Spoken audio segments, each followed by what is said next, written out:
que é um caso também parecido. Ele pertence também à mesma produtora, a TBS do Japão, que conta a história de um médico legista, sabe, que teve uma experiência parecida. Você sabe, né, Copenchas, os médicos legistas, sabe, têm um papel fundamental, muito importante na solução de crimes, né, Copenchas? Chamam de, como é que é mesmo, médicos forenses. Yoshinobu Sato. Eu já conhecia, eu tinha visto ele antes, de algum outro programa de TV. Mas não conhecia esse caso aqui, eu vou compartilhar com vocês. Ele teria, na época, né, que foi a década de 80, naquela época ele já tinha feito a análise de mais de 10 mil corpos. Então, naquele momento dessa história, ele já era um perito. Sabe, já tinha muito, como se diz, know-how, conhecia muito bem a área. E foi ele que ajudou, supostamente, né? Ele realmente ajudou a desvendar um crime no Japão, um crime bárbaro no Japão envolvendo serial killer. Isso mesmo. Olha só, uma junta de policiais, sabe? Uau! E o pobre médico lá, né? Só um médico legista. Naquele momento da história ele não era assim nada além de que um médico de IML. Só que ele já era muito conhecido porque era o médico que mais tinha experiência e por isso que a polícia entrou em contato com ele. Vamos entrar no caso em si. E também um médico legista que também, pelo menos ao menos uma experiência ele teve desse tipo. Yoshinobu Sato, professor emérito da Universidade de Kyorin de Tóquio. Ele é fundador da Koeksha Funeral Science. Depois eu coloco o link na descrição. É uma espécie de sociedade que envolve técnicas de embalsamamento. Ele é fundador dessa, Yoshinobu Sato. Ele contou nesse programa de TV, eu não sei se ele está nativa, viu? Mas ele contou no programa de TV. Década de 80, Copenchas, ele esteve envolvido na solução de um crime bárbaro. Foi agosto de 1988. Uma série de crimes, Copenchas, em Tóquio e na província de Saitama, envolvendo rapto e assassinato de crianças. O programa não especificou quantas crianças foram. E foi na década de 80. Na década de 90 eu tenho uma ideia de quem teria sido, mas foi 80, então não sei quem é. Mas o fato é que havia um assassino à solto que raptava crianças pequenas e matava, esquartejava, jogava os corpos. Nesse contexto, Copenchas, 11 meses de investigação da polícia, e a polícia não tinha pistas desse canalha, esse desgraçado. No desespero, a opinião pública pressionando, mídia pressionando a polícia. 11 meses depois do início dos casos, esse Yoshinobu Sato, Copenchas, esse legista, recebeu um telefonema. Um policial nervoso, falando que precisava encontrar com ele. Isso foi na parte da tarde, quase final do expediente. E o cara é nervoso, não, pensamos sobre um caso da polícia e tal. E daqui a 2 horas estamos aí. 2 horas? Que pressa era essa, né? E foi o que aconteceu naquela mesma noite, 2 horas depois. Chegaram no hospital que ele trabalhava, acho que era o mesmo Kyorin mesmo, onde ele fazia o trabalho de legista dele. Bom, em uma sala fechada, todo um mistério em cima dos policiais, foi aí que ele descobriu que era a respeito desse caso, desse serial killer que estava raptando e matando crianças. O legista da divisão de investigação do departamento de polícia, haviam 2 investigadores da central de polícia, no caso, e o administrador da primeira divisão do departamento de polícia, todos de Tóquio e Saitama. Figurões, né, Copenchas? Havia um legista também. E chegaram para ele e expuseram o caso. Eles não tinham pistas, não tinha para onde ir. Eles tinham os corpos, mas não tinham nada. E perguntaram se ele, através de as evidências que eles tinham naquele momento, poderia dar pelo menos um conselho, qualquer coisa. E aí, Copenchas, que esses policiais, ele disse que concordava sim, né, mas ele não sabia no que ele poderia ajudar. Ele disse que concordava sim, e foi aí que os policiais puxaram malas e começaram a puxar as evidências. Essas evidências, Copenjas, fotografias no caso, elas são muito bem catalogadas, muito bem organizadas, pessoa por pessoa, mala por mala, saco por saco. Só que nessa sala, o Yoshinobu Sato, o médico, falou que era uma bagunça. Parecia que esses policiais estavam tão desesperados em busca de uma pista que eles não se dignaram a organizar o material.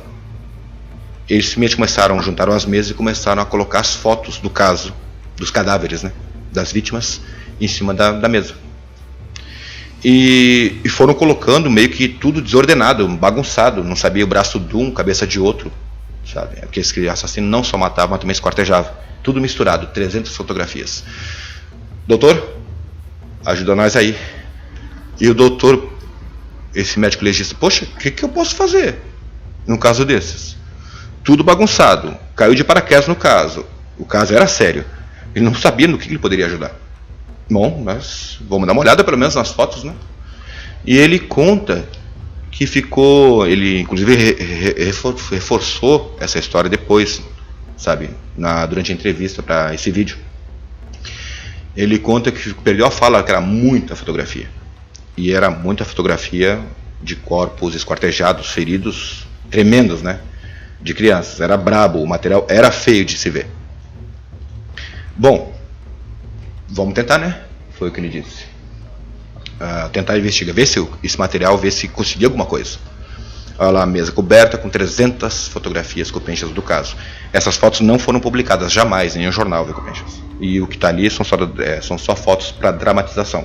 Portanto, não se preocupem, não aparece nenhum... Tudo que aparece aqui é dramatização, viu, Copenjas? Não tem ninguém morto, viu? E ele conta que começou a dar a volta na mesa, olhando para as fotografias.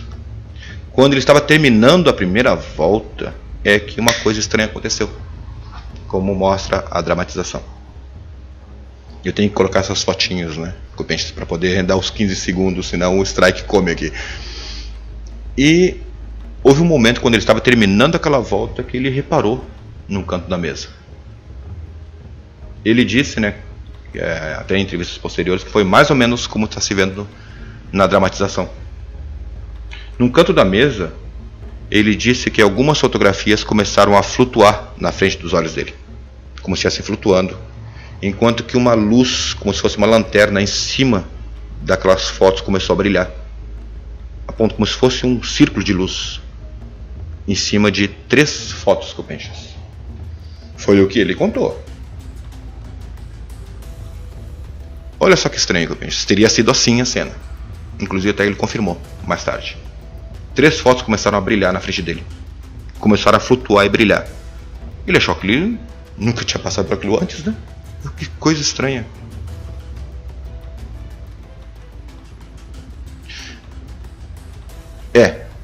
Estavam flutuando como se tivesse um foco de luz em cima delas. É a explicação dele. Das fotos. Aliás, ele se aproximou para pegar essas fotos Copenjas quando ele se agachou, olhou e mais um fenômeno, segundo ele, teria acontecido. Eu acho que agora que aparece. Aqui. Isso teria aparecido na frente dele, Copenjas. Uma menininha apontou o dedo para aquele punhadinho de fotos. Ele falou que foi só um segundo só. Ela apareceu, a menininha apareceu, apontou com o dedo, indicando para ele, além da luz, das fotos estarem flutuando e daquela suposta luz que ninguém mais enxergava, só esse médico forense, teria aparecido uma menininha, o vulto de uma menininha, apontando um dedo para as fotos. Ele foi finalmente até o local, deu uma olhada nas 3 fotos e pegou uma. E ele percebeu uma coisa. Essas 3 fotos, olhou as 3 fotos e encontrou uma das fotos, pegou uma delas. E ele percebeu uma coisa, Copenjas, que havia passado por no mínimo 60 pessoas, entre policiais, investigadores, detetives, fotógrafos e legistas, e não tinham percebido o que ele percebeu naquele instante, com essa foto na mão. Ele viu que tinha uma coisa no corpo de um dos cadáveres que estava aparecendo na foto. E aí ele pediu para um assistente trazer papel cebola, papel de seda, aquele papel que dá para ser meio transparente, um trechinho, pepa. Haru, quietinha. Tá bom. E Copenchas, ele pegou o papel de seda, colocou na mesa ali mesmo, naquele mesmo local, espalhou as fotos e começou a desenhar, Copenchas, uma coisa que ele percebeu. Ele começou lentamente, com um lápis, Copenchas, a delinear o que ele tinha visto na foto, no papel cebola. Ele ficou um bom tempo, passando com muito cuidado o papel cebola, desenhando o que estava seria na parte das nádegas da vítima, uma espécie de borrão que ele tinha visualizado. Quando ele mostrou para os policiais estranharam. Eram letras que pareciam letra L e letra A na dramatização. Eu não tenho certeza se eram exatamente essas letras, viu, Copenchas? Talvez, muito provavelmente sim. E essas letras eram Shihan, que é livor mortis, Copenchas. Livor mortis é o seguinte: quando um corpo só morreu e o corpo fica numa certa posição, o sangue ele acaba baixando pela força da gravidade, acaba indo só para um lado e acaba muitas vezes, quase que todas as vezes, criando manchas na pele, na parte baixa do corpo. Lógico, eu não posso mostrar aqui as fotos de cadáveres com livor mortis, mas como esse sangue baixa, e se abaixo desse corpo tiver alguma coisa impedindo, marcando, ou alguma coisa como relevo, por exemplo, fica delineado nessas marcas de sangue do livor mortis algumas marcas em positivo e negativo. E foi aí que ele levantou a seguinte possibilidade: poderiam ser letras, porque esse cadáver teria ficado em cima de uma superfície que tinha o alto relevo de letras, precisamente de carro, Copenchas.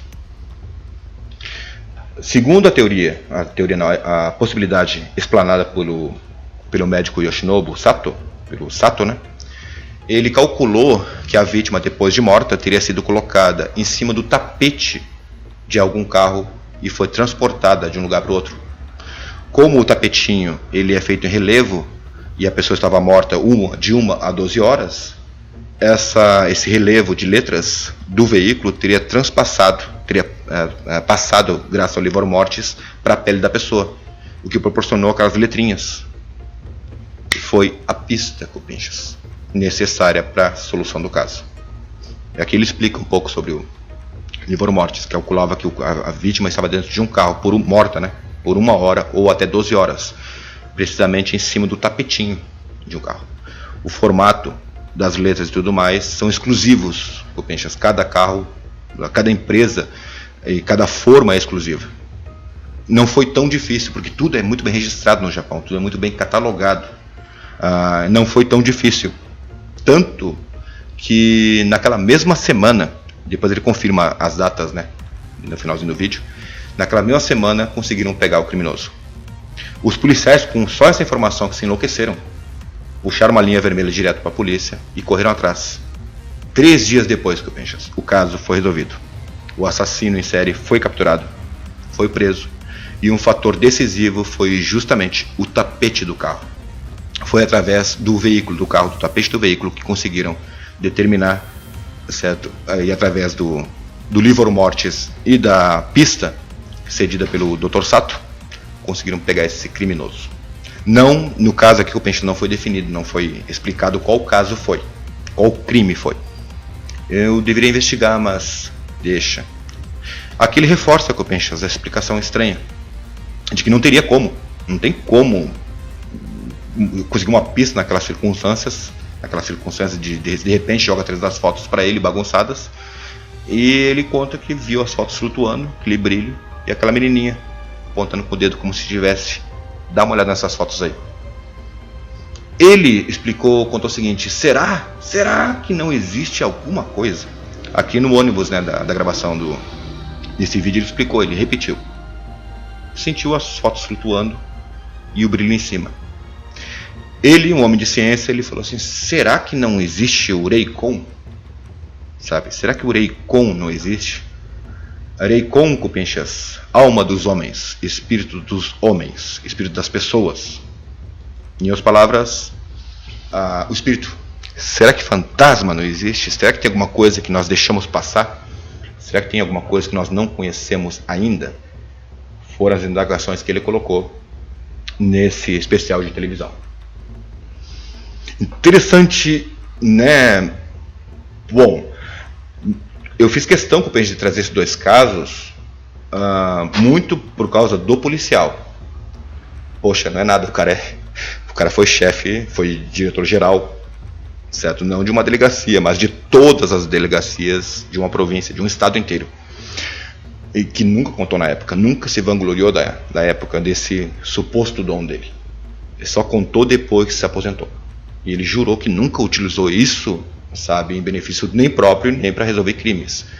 Se bem que orientou ele, né? No caso de 1980, da década de 80, 82, né? Orientou ele a colocar 2 auxiliares para investigar aquele cara que finalmente tinha sido ele o assassino. Ajudou, né? O que eu quero dizer, Copenchas, é que no caso do policial, ele é muito alguém com muita credibilidade. No caso também desse médico forense, também não tem nada de errado. Pelo contrário, né? Só se tem a perder quando se conta esse tipo de coisa, né? É ridicularizado pelas pessoas, né? Muita má vontade nesse meio, as pessoas não acreditam, então, né? Muito pelo contrário, isso é raríssimo no mundo todo. E, como disse, não, na verdade não pode ter, entende? Apesar de que esse é o segundo vídeo que eu vi na vida de policiais que conseguiriam supostamente se comunicar com as vítimas, com espíritos. Daniel Guerra, Abrax. Gerson Rebelo, Abrax. Nara Regis Braga, Abrax. Toshio Maze, Abrax.